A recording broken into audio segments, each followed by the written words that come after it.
আমি নিজে ভালো হব তো অটোমেটিক জগৎ ভালো হয়ে যাবে।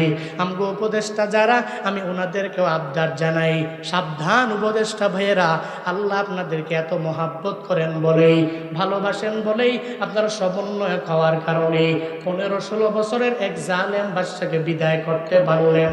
একার দ্বারা সম্ভব হয় নাই, সব মানুষেরা মিলিয়া আপনাকে সাপোর্ট দেওয়ার কারণে আপনি পারলেন, সব ছাত্ররা মিলিয়া আপামর জনতা সাপোর্ট দেওয়ার কারণে পেরেছেন।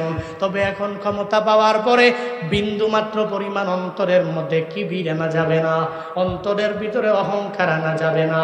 একটু চেয়ার পাওয়ার পরেই এটা মনে করা যাবে না এই চেয়ার তো আমার, আমি এখন জুলুম করতে পারবো, দুর্নীতি করতে পারবো, এই চিন্তা অন্তরের ভিতরে বিন্দু মাত্র আনা যাবে না।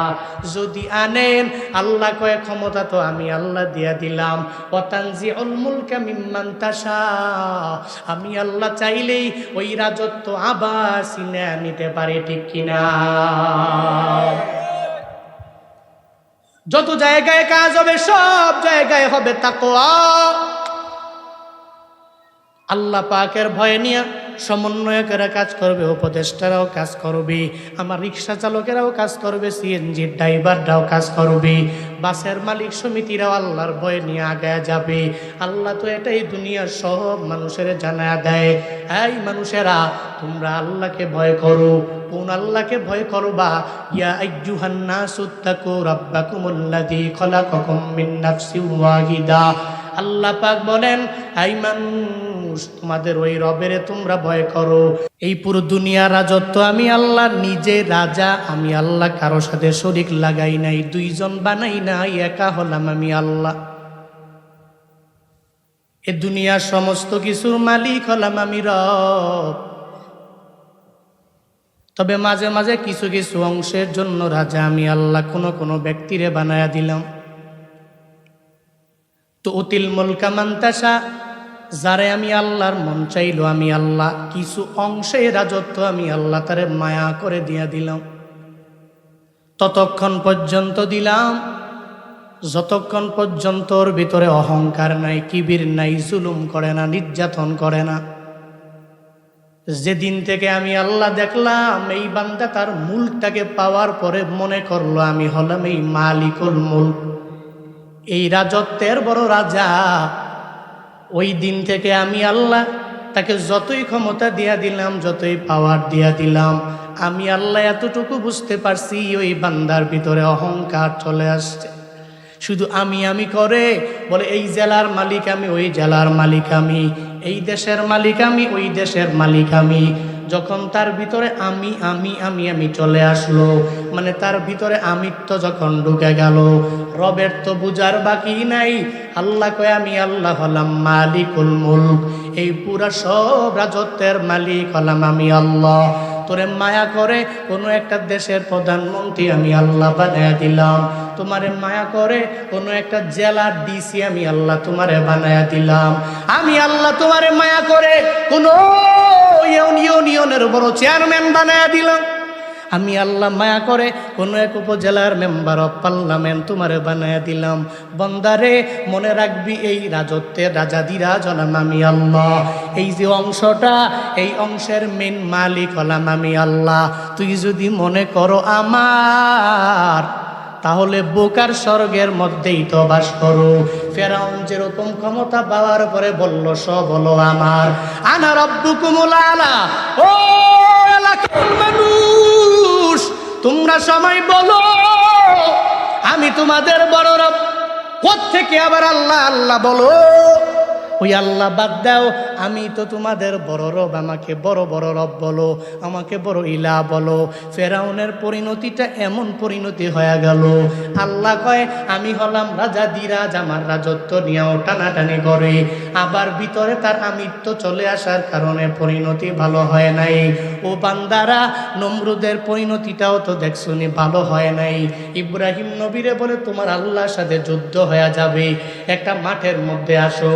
ওই জায়গায় আল্লাহকে তীর মারে প্রথম আসমানের দিকে মেরে বলে, এই ইব্রাহিমের খোদা, তোমার সাথে যুদ্ধ করার জন্য ময়দানে নেমে আসলাম। ওই নমরুদের পরিণতি বান্দা দেখছো ভালো হয় নাই। ও বান্দা কত দূর যাওয়ার দরকার নাই, তোমার চোখের সামনেই তো এখন দুদুল্যমান অবস্থা, এখনো তো অন্তর থেকে মুছে ফেলাও তো সম্ভব হবে না।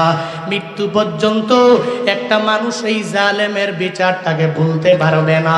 এই যে কয়েকদিন আগে আমগো বাংলাদেশের প্রধানমন্ত্রীর হালাত কি হয়ে গেল, দেশের প্রত্যেকটা সেক্টরে এত পরিমাণ জুলুম করলো, নির্যাতন করলো, নিজে মনে করলো আমি বাংলাদেশের পুরো ভূখণ্ডের মালিক, নিজে মনে করলো আমার এলাকায় আমার লোকের অভাব নাই, আমার গোপালগঞ্জের সব লোকেরা চাকরি পাবে, এরাই ক্ষমতায় থাকবে।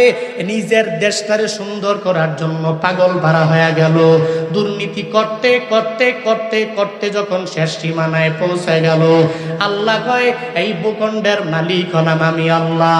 আমি আল্লাহ ধরি ধরি ধরি না, ধরলে কিন্তু সারি না, ঠিক কিনা?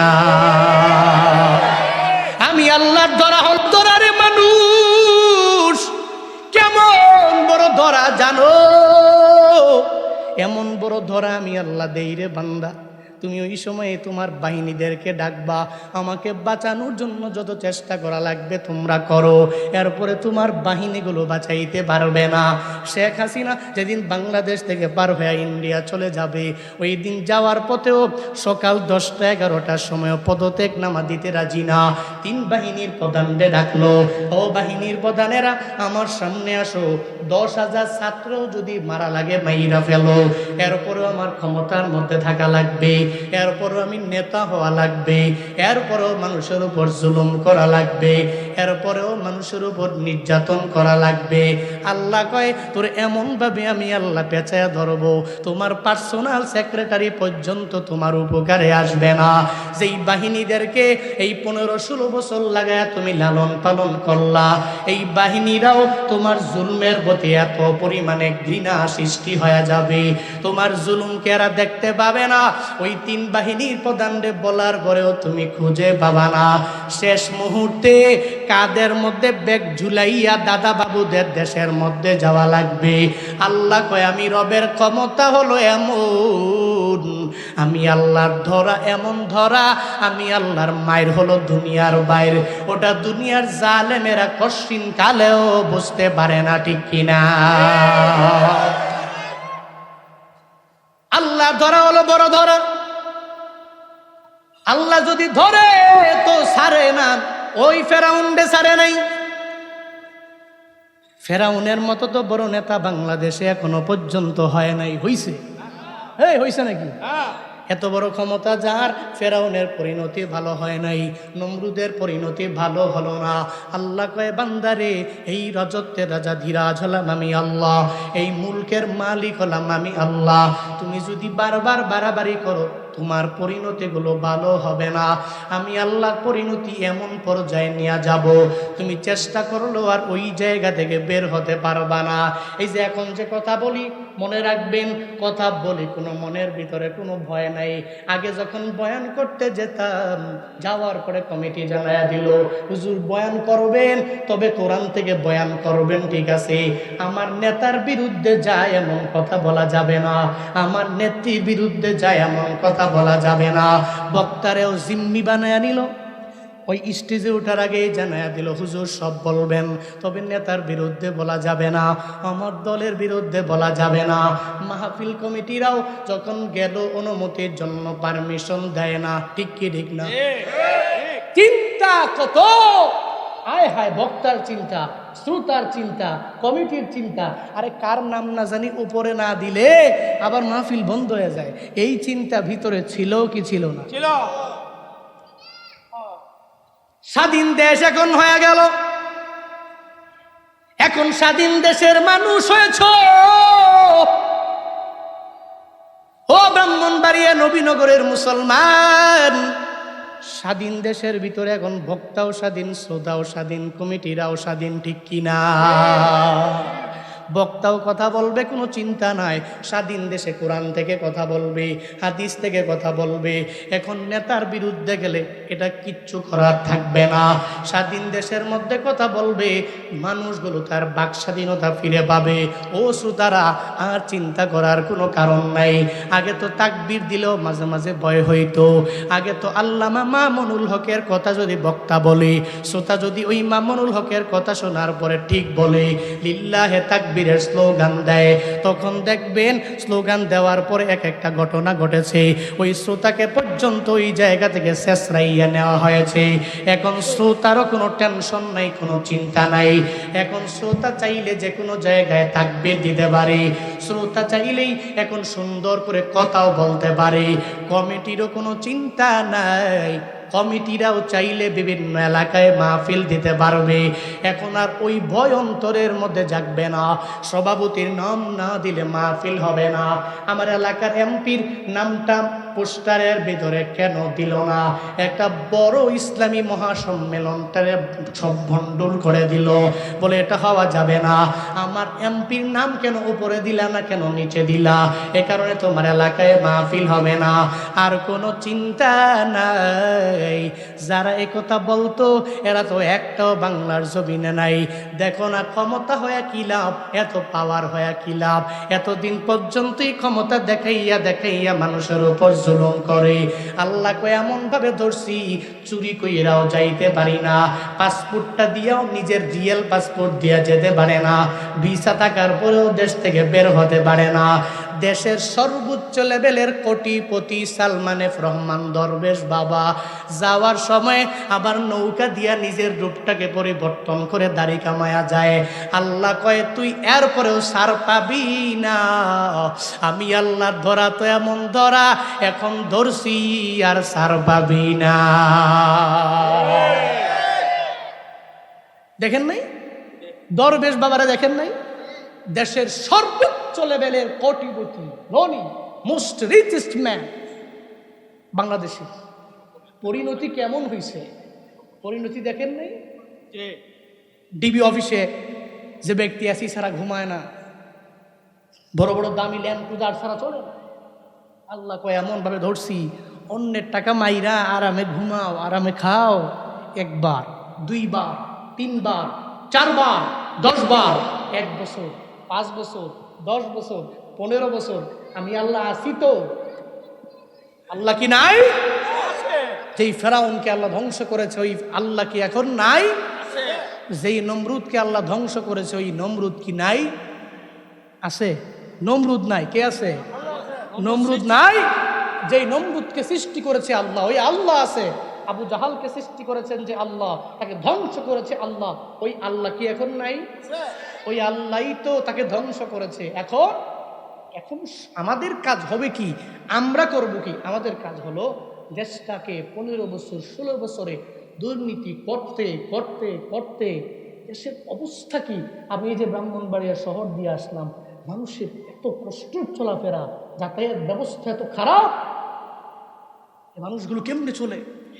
শহরের ভিতরে আধা ঘন্টা এক জায়গায় বসে থাকা লাগবে।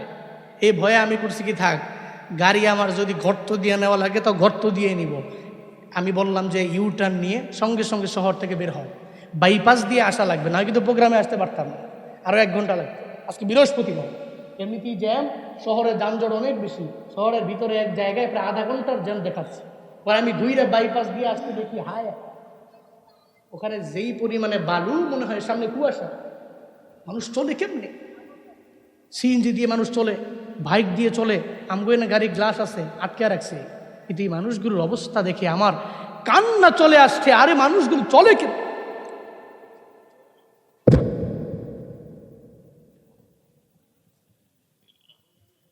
বাইপাস থেকে নিয়ে, শহর থেকে নিয়ে, এই যে এত অবনতি, মানুষের চলাফেরা এত কষ্ট, আপনি আর দায় কাকে দিবেন? 15 বছর 16 বছর লাগে যারা একটানা দুর্নীতি করে বেগম পাড়ায় বাড়ি করেছে, এদের কারণে আজকে আমার আর আপনার চলার জন্য দুর্ভোগ। না হলে সোনার দেশ সোনার মতোই খাঁটি হতো।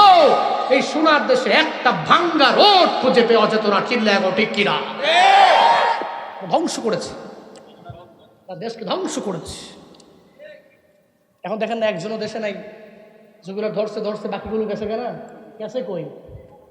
থাইল্যান্ড দেখে একজনের বাড়ি কানাডায়, আরেকজনের বাড়ি আমেরিকা। প্রত্যেকের দ্বৈত পাসপোর্ট আছে, এরা জানে। এরা মনে মনে যতই কথা কন, জালেম যারা, ফেরাউন তো মনে মনে চিন্তা করে, দিনের বেলায় কয় আমার রব্বুকুম আলা, রাতে যায় কয় আল্লাহ আমি জানি তো তুমিই বড় রব। আসলে দিনের বেলা বলি আর কি, মানুষের ধমকি ধমকি দেয় আর কি, আসলে জানি তো।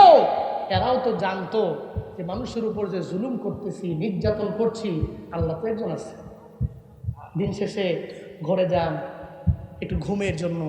আপনি যখন ঘুমান, বালিশে মাথা লাগাইলে সারাদিন কি অন্যায় করছেন, কাকে, তার কোনো দোষ ছিল না, তারা ধমক দিছেন, অবশ্যই আপনার মনে পড়বে। তখন আপনি ভাববেন, হ্যাঁ লোকের ধমক তো না দিলেও পারতাম। রাগ তো আর সবসময় থাকে না, রাগ যখন উঠে তখন তো মাই আলামু, ফাড়ে আলামু, খাই আলামু, এরপরে 2 ঘন্টা পরে রাগ দিমা গেছে, হ্যাঁ লোকটার এই কথাগুলো না বললেও তো পারতাম, ঠিক কিনা? এই জন্য এই দেশটাকে এখন আমাদেরই গুছাইতে হবে, আমাদেরকে সুন্দর করতে হবে। আমাদের দেশ সোনার দেশ, এটাকে সুন্দর করার দায়িত্ব তো আমাদের। শুধুমাত্র উপর লেভেলের লোকেরাই কাজ করবে, আমরা পারবো না, হুজুর আমগো টাকা পয়সা নাই, আমরা রাস্তা করবো কেন? না, আপনার রাস্তা করতে হবে না। আপনি আপনার জায়গা থেকে দুর্নীতিমুক্ত হন, আপনি আপনার জায়গা থেকে একটু জুলুম ছাড়েন, আপনি আপনার জায়গা থেকেই মানুষ বিপদে পড়লে তার উপরে দুর্নীতি করে জুলুম করে টাকা নেওয়া, আপনি আপনার জায়গা থেকে বাদ দেন। খালি উপরওয়ালাদেরকে বলে, মাঝে মাঝে রিক্সাওয়ালাও তো কম করে না, রিক্সাওয়ালাও কম করে না। দেখবেন যে আপনি এসে নামছেন বাউনবাড়িয়া শহরে নামার পরে এখন আসবেন আপনি এদিকে ভিতরে, এখন বাস নাই, কিছু নাই, লাগবে সিএনজি, লাগবে হয়তো অটো রিক্সা, লাগবে মিশুক। এখন তাকে যাই জিজ্ঞেস করলেন, এই রাধিকা তুমি যাবা? কয় যাবো তো। ভাড়া কত? যদি দিনের বেলা ভাড়া হয় 100, রাতের বেলা ভাড়া কয় 400। ঠিক কি ঠিক না? আমি বানায় বলতেছি, হ্যাঁ কি আছে না নাই? তাহলে আপনি আপনার জায়গা থেকে দুর্নীতি মুক্ত হলেন কিভাবে? আপনি তো আগে হওয়া লাগবে। এই জন্য প্রশাসন দিয়া, পুলিশ দিয়া, র্যাব দিয়া, সেনাবাহিনী দিয়া পিডা কতক্ষণ আপনি মানুষ করবেন? পারবেন না তো, ততক্ষণ পর্যন্ত আপনি নিজে ঠিক না হবেন। ওয়াইল ইউ ওয়ান্ট মেশিন, আগে নিজের চরকায় তেল দেওয়া লাগবে। আমি আগে ঠিক তো জগৎ ঠিক, নিজে ঠিক হওয়া লাগবে। সমন্বয় যারা আছে, এই যে উপদেষ্টা যারা, এরা চাইলেই যে এরা নিজেরাই শুধুমাত্র দেশটাকে পরিবর্তন করতে পারবে এমন নয়। আমি আপনি সাপোর্টার হতে হবে, একটু হেল্প করতে হবে এদের কাজে, আরেকটু সামনে এদেরকে আমরাই নিয়ে যাব।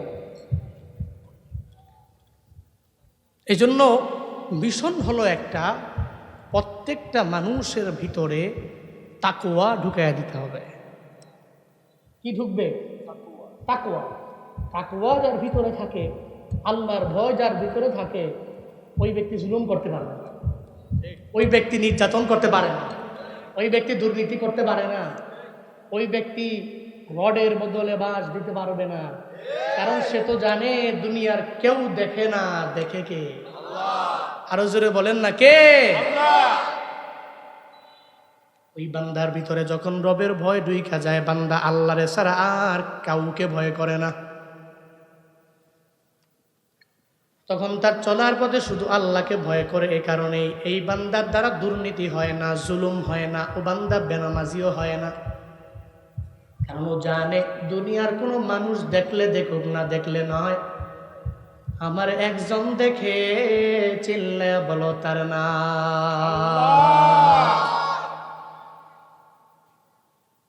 আল্লাহ পাক আমারে দেখে, দুনিয়ার কেউ দেখলে দেখুক, না দেখলে নাই। এই ভয়টা, এই মিশনটা যদি চালু করে দেওয়া যায়, প্রত্যেকের অন্তরের ভিতরে যদি ঢুকায় দেওয়া যায়, তাহলে আমার দেশটাকে সোনায় গড়া যাবে, একটা সুন্দর দেশ আমরা গঠন করতে পারবো। আমি আমার জায়গা থেকে আল্লাহকে ভয় করব, মানুষের উপর জুলুম করব না, বিপদে পড়লেই ওই মানুষের উপর নির্যাতন করে তার পকেট থেকে টাকা বের করব না। আমি নিজে ভালো হব তো অটোমেটিক জগৎ ভালো হয়ে যাবে। আমগো উপদেষ্টা যারা, আমি ওনাদেরকেও আবদার জানাই, সাবধান উপদেষ্টা ভাইয়েরা, আল্লাহ আপনাদেরকে এত মহাব্বত করেন বলেই, ভালোবাসেন বলেই আপনারা সমন্বয় খাওয়ার কারণে 15-16 বছরের এক জালেম বাদশাকে বিদায় করতে পারলেন। একার দ্বারা সম্ভব হয় নাই, সব মানুষেরা মিলিয়া আপনাকে সাপোর্ট দেওয়ার কারণে আপনি পারলেন। সব ছাত্ররা মিলিয়া আপামর জনতা সাপোর্ট দেওয়ার কারণে পেরেছেন। তবে এখন ক্ষমতা পাওয়ার পরে বিন্দু মাত্র পরিমাণ অন্তরের মধ্যে কিবির আনা যাবে না, অন্তরের ভিতরে অহংকার আনা যাবে না। একটু চেয়ার পাওয়ার পরেই এটা মনে করা যাবে না এই চেয়ার তো আমার, আমি এখন জুলুম করতে পারবো, দুর্নীতি করতে পারবো, এই চিন্তা অন্তরের ভিতরে বিন্দু মাত্র আনা যাবে না। যদি আনেন, আল্লাহ কয় ক্ষমতা তো আমি আল্লাহ দিয়া দিলাম, ওয়াতানজিউল মুলকা মিম্মান তাশা, আমি আল্লাহ চাইলেই ওই রাজত্ব আবার ছিনে নিতে পারে, ঠিক কিনা? যত জায়গায় কাজ হবে সব জায়গায় হবে তাকওয়া।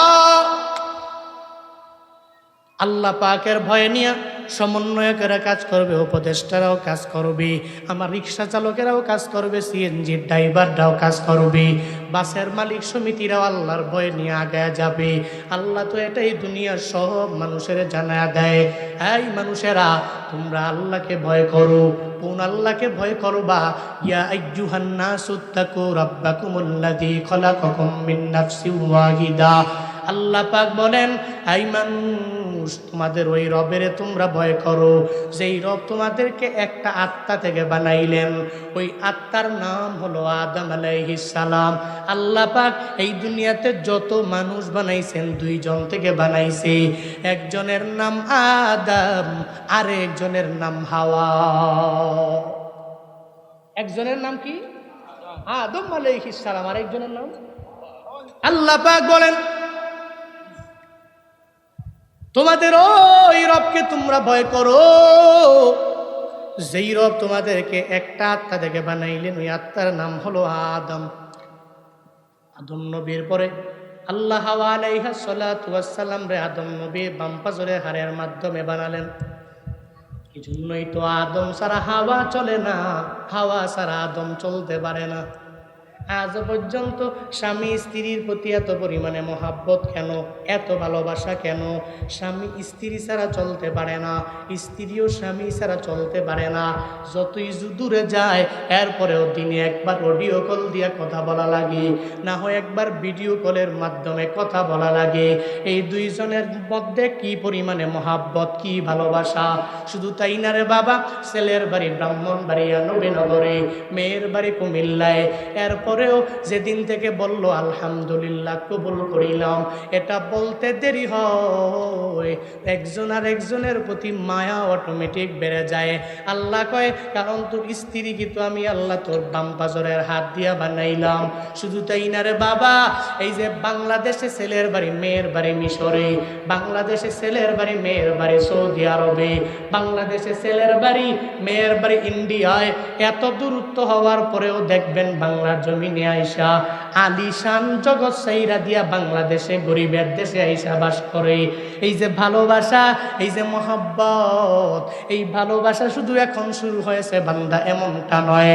আদম আর হাওয়া থেকে আমার মাওলাই ভালোবাসা সৃষ্টি করলো।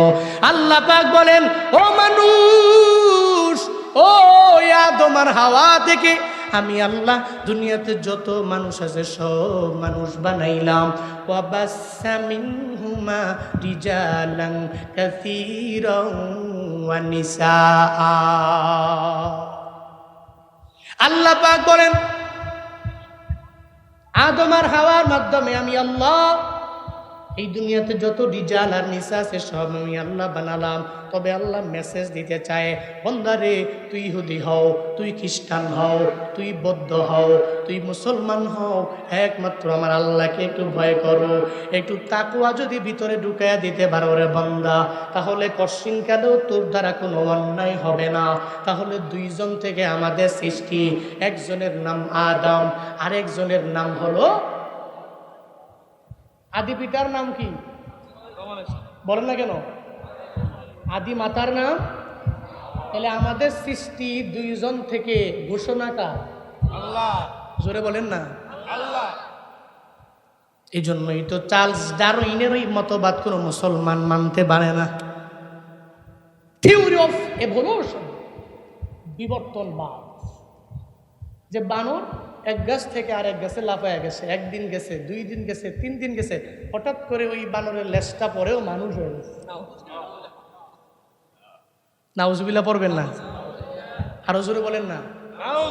এই থিওরি অফ এভলিউশন, বিবর্তনবাদের যে থিওরি, এ থিওরি সমস্ত বিজ্ঞানীরাও প্রত্যাখ্যান করেছে। চার্লস ডারউইনের মতবাদ কেউ বিশ্বাস করে না, কারণ এরা জানে এই মানুষ সৃষ্টি করেছেন কে। আরো জোরে বলেন না কে। ইয়াখলুকুকুম ফি বুতুনি উম্মাহাতিকুম খালকাম মিন বাদি খালকিন ফি যুলুমাতিন সালাস। আল্লাহ পাক বলেন, ইয়াখলুকুকুম ফি বুতুনি উম্মাহাতিকুম, তোমার মায়ের মাতৃগর্ভের ভিতরে আমি আল্লাহ এত সুন্দর করে ওই জায়গার ভিতরে তোমাকে সৃষ্টি করলাম, ওখানে তোমারে তৈরি করলাম, কেমন গহীন অন্ধকারের ভিতরে আমি আল্লাহ তোমাকে বড় করলাম বান্দারে। আল্লাহ পাক বলেন, খলকম মিন বাদি খলকিন ফি যুলুমাতিন সালাস, একটা নয়, দুইটা নয়, 3টা আবরণের ভিতরে আমি আল্লাহ তোমার মায়ের মাতৃগর্ভের ভিতরে ওই জায়গায় আমি আল্লাহ তো তোমার সৃষ্টি করেছি। ওটা দুনিয়ার কেউ তো নিজে বানাইতে পারবে না। আমি আল্লাহ মায়ের গর্ভের ভিতরে 3টা আবরণ, 1 নম্বরে পেট, এরপরে পেটের ভিতরে জরায়ু মানে রেহেমটা, এরপরে এর ভিতরে জরায়ুর ফুলের ভিতরে, এই 3টা অন্ধকারের ভিতরে আমি আল্লাহ তোমার মায়ের গর্ভের ভিতরে তোমাকে এত সুন্দর করে বান্দা আমি সৃষ্টি করলাম। শুধু তাই না রে বাবা, মানব সৃষ্টির রহস্য জানতে গিয়ে বিজ্ঞানীরা নিজেরাও অবাক হয়ে গেল, এত পরিমাণে অবাক হয়ে গেল। এরা মাটির সব সার নির্যাসগুলো একসাথে করে একটা মানুষ বানানোর জন্য এরা চেষ্টা কিন্তু কম করে নাই। এরা বের করেছে প্রত্যেকটা প্রাণীর মূল লেখক হচ্ছে প্রোটোপ্লাজম, আর এই প্রোটোপ্লাজম হচ্ছে আদি প্রাণ সত্তা। প্রোটোপ্লাজম এমন জিনিসের নাম যেই জিনিসের ভিতরে মাটির সমস্ত রাসায়নিক উপাদানগুলো বিদ্যমান আছে। এ কারণেই তো প্রত্যেকটা জীবন বীজের ভিতরে সবচেয়ে বেশি উপাদান যেগুলো পাওয়া যায়, 1 নম্বরে অক্সিজেন, 2 নম্বরে নাইট্রোজেন, 3 নম্বরে কার্বন, 4 নম্বরে হাইড্রোজেন।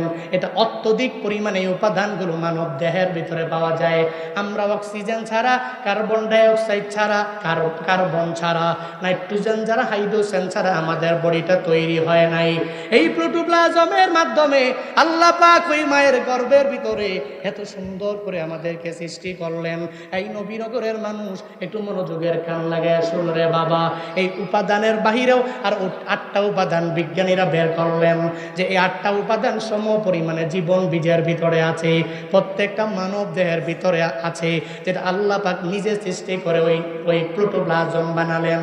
1 নম্বরে ম্যাগনেসিয়াম, 2 নম্বরে পটাশিয়াম, 3 নম্বরে সোডিয়াম, 4 নম্বরে ক্যালসিয়াম, 5 নম্বরে ফসফরাস, 6 নম্বরে ক্লোরিন, 7 নম্বরে কার্বন, এরপরে 8 নম্বরে হলো আয়রন। এই 8টা উপাদানের মাধ্যমে আল্লাহ পাক প্রোটোপ্লাজমটাকে সৃষ্টি করলেন। জনৈক বিজ্ঞানী টানা 15 বছর লাগায়া, 1 দিন নয়, 2 দিন নয়, 3 দিন নয়, 5 দিন নয়, 10 দিন নয়, 12 দিন নয়, 1 মাস নয়, 1 বছর নয়, টানা 15 বছর লাগাইয়া এই প্রোটোপ্লাজমের সব উপাদানগুলো সংমিশ্রণ করে একটা জীবন কণিকা তৈরি করার জন্য চেষ্টা করেছে। একজনও পারে নাই, সব মাথা নত করতে বাধ্য হয়েছে। এরা সবাই বলতে বাধ্য হয়েছে এই দুনিয়াতে প্রোটোপ্লাজমের কণিকার মাধ্যমে একটা জীবন বীজ বানানো আমাদের দ্বারা সম্ভবপর হবে না, এটা একজনই সৃষ্টি করতে পারে। চিল্লা বলো তার নাম। ইয়া ইলাহি তো মেরা খালিক হ্যায়, ইয়া ইলাহি তো মেরা মালিক হ্যায়, ইয়া ইলাহি তো মেরা রজ্জাক হ্যায়, ইয়া ইলাহি তো মেরা সত্তার হ্যায়। পৃথিবীর সমস্ত বিজ্ঞানীরা যেই জায়গায় দুর্বল হয়ে গেল, এরা সবাই জানায়া দিতে বাধ্য হলো যে আল্লাহ ছাড়া দুনিয়াতে কেউ এই জীবন কণিকা বানাইতে পারবে না। শুধু তাই না রে বাবা, এটা বাবা মায়ের মাধ্যমেও তো কোনো বিজ্ঞানী কোনো মানুষ বানাইতে পারবে না। আদম আলাইহিস সালাতু ওয়াস সালামকে আমার আল্লাহ পাক যে বানাইলেন, তার শ্রেষ্ঠত্ব আবার 5টাও তো জমিনের মধ্যে দিয়া দিলেন। ওই 5টা শ্রেষ্ঠত্বের ভিতরে আল্লাহ পাক আদম নবীর শ্রেষ্ঠত্ব তো বাড়ালেন। 1 নম্বরে একমাত্র তিনাকে আল্লাহ মাটি দ্বারা সৃষ্টি করলেন, আর দুনিয়ার সব মানুষেরা মা বাবার মাধ্যমে সৃষ্টি হয়ে গেল। আল্লাহ পাক আদম নবীকে নিজের কুদরতি 2 হাতের মাধ্যমে আল্লাহ আদম নবীর বানাইছেন। শুধু তাই না রে বাবা, আদম নবীর ভিতরে আল্লাহ নিজের কুদরতি হাতের মাধ্যমে রূহটাকে ফুঁক করে দিয়েছে। শুধু তাই না, দুনিয়াতে সব বস্তুর নাম আল্লাহ পাক আদম নবীর শিক্ষা দিয়ে দিছে। শুধু তাই না, আল্লাহ আদম নবীর ব্যাপারে সব ফেরেশতাদেরকে বলছে, উসজুদু লি আদম ফাসাজাদু ইল্লা ইবলিস আবা ওয়াস্তাকবারা ওয়া কানা মিনাল কাফিরিন।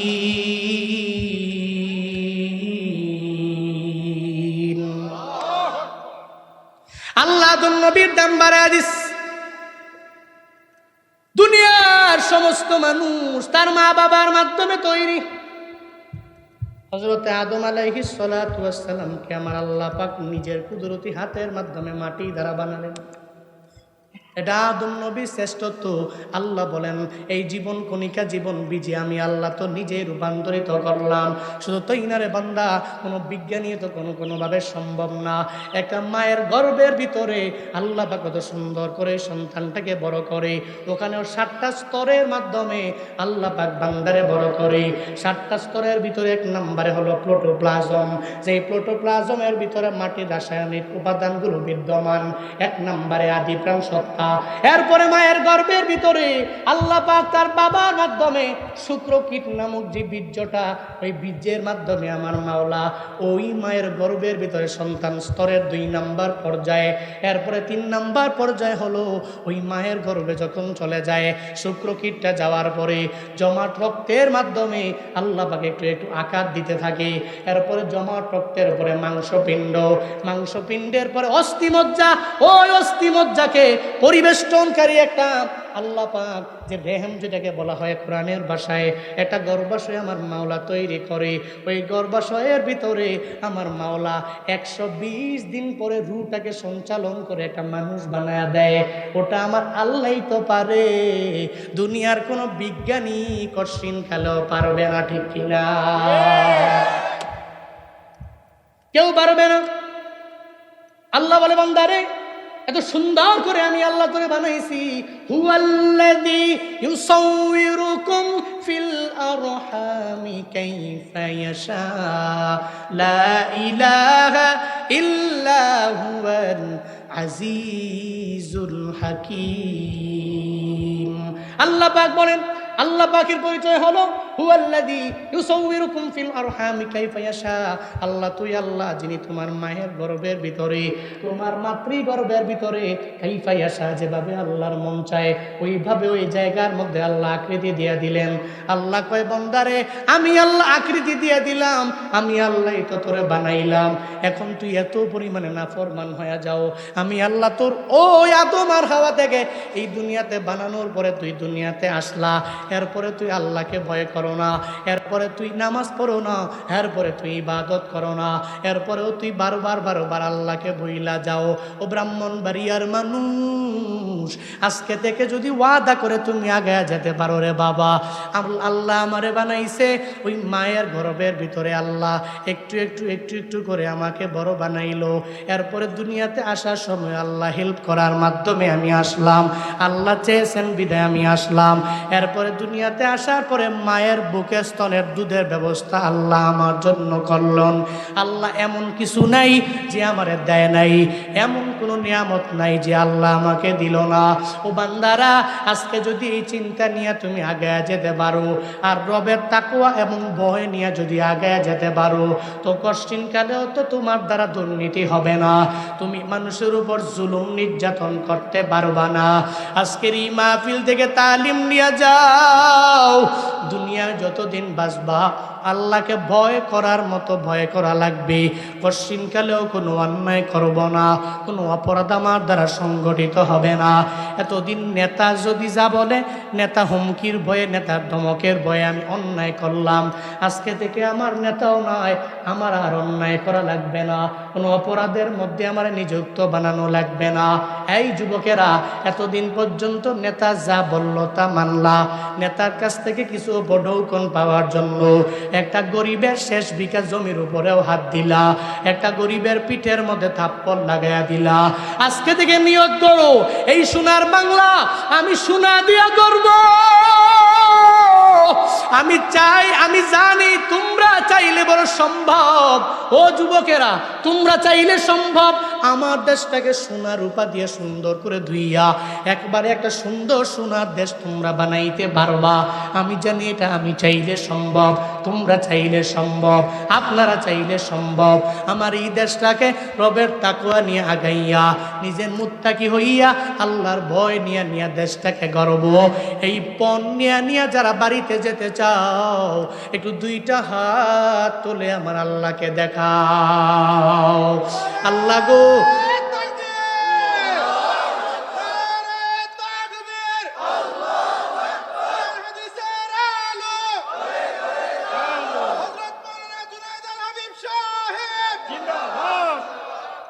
আল্লাহ আল্লাহ আমাদের সবাইকে আমার দেশ সুন্দর করে গড়ার যে পণ, এই পণ বাস্তবে রূপ দেওয়ার তৌফিক দান করেন। সকলেই পড়ি আমিন। আর একটু জুড়ে পড়ে না আমিন। এমিয়া আমরা চাইলে পারবো না? হ্যাঁ, আমরা চাইলে পারবো না?